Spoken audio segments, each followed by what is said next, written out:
done. Now,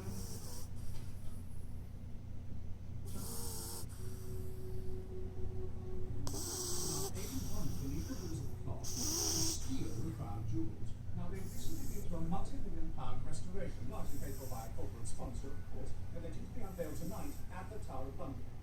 Unfortunately, the Queen is insisting that the ceremony goes ahead. So, what do you want you to do? Ha! Who is the sponsor? Steve, Pascal Sauvage. Steve, What the fancy gising. Frenchman who owns a couple of businesses. Sauvage's £7 billion empire can operates over 400